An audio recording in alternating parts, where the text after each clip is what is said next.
almost 140. Yours sincerely, Alan. Thank you very much indeed for that. I enjoyed a couple of the good emails this morning. Right, the UK's booming housing market helped retail sales pick up as consumers splashed the cash on household goods. Numbers from the British Retail Consortium showed spending rose 5.7% in April on an annual basis. Speaking to us now in Abu Dhabi is Noor Al Hamri, who is the market strategist at ADS Securities. Very good day to you. Look, I was looking at your comments about the Bank of England using the currency rate to douse any inflation concerns as well. A bit of benign neglect going on from the Bank of England. Where do we start worrying about the level of sterling, both on euro cross and indeed on cable? Yeah, well, good morning again. Welcome to ADS Abu Dhabi. Basically, right now, what we are seeing, it's not worrying the bank. A few months ago, Mark Carney was saying that rising cable or rising sterling will hurt growth and exports. But basically, so far, we haven't seen that much data or that much worse than expected data, at least in trade balance and also for the growth, came in at 0.8%. We will start worrying if we crossed above maybe 1.72%. And don't forget that the inflation factor, or for the sterling, the inflation in the UK is basically around 0.3%. So we might start worrying if we crossed above 172, maybe 173. So far, they are controlling it, or as far as the inflation goes down or continue to decline through rising exchange rate. I don't think so that there's going to be any change in the policy, and this is what we are waiting to see from the Bank of England this week during the inflation report. It's fascinating, isn't it, how the market has repriced the sterling curve, and we're now looking at a move first, I think, in the first quarter of 2015.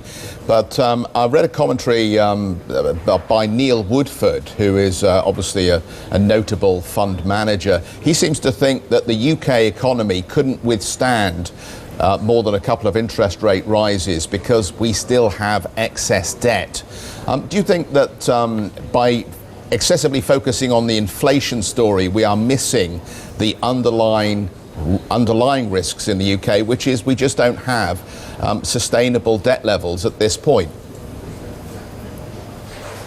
It is not only in the UK, it's globally. Have a look at the US and Canada and Australia also, and many other economies. If we are looking at raising rates again, we might do the same mistake of 2007. Basically, right now mortgages are still higher, and also bad loans are still higher as well. So basically, I don't think so that the central banks will look at raising rates so fast in these areas at this time. They might continue to use the exchange rate for the time being, even in the eurozone as well. Right now, we've seen the ECB continue to say that we might act in June, while we believe that it shouldn't be done a long time ago, maybe in January or February, because continuing declining, so we've seen to 0.5% and then up to 0.7% inflation rate in the eurozone. But right now we have a potential, or maybe they may intervene in June. But the question is, would it be enough to cutting the rates by 0.20 or to 0.10%? In the UK, we're still seeing some stabilization, broader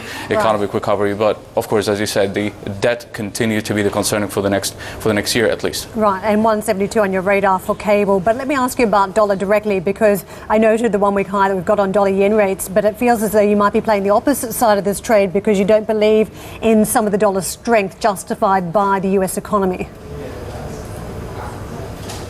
Well, yes, exactly. Well, the US dollar will continue to go down further, at least against some major currencies, not all of them. If we went to 140, let's say in the euro, it doesn't mean that the dollar will crash against the yen or any other currencies, or let's say the Swiss franc and the dollar yen.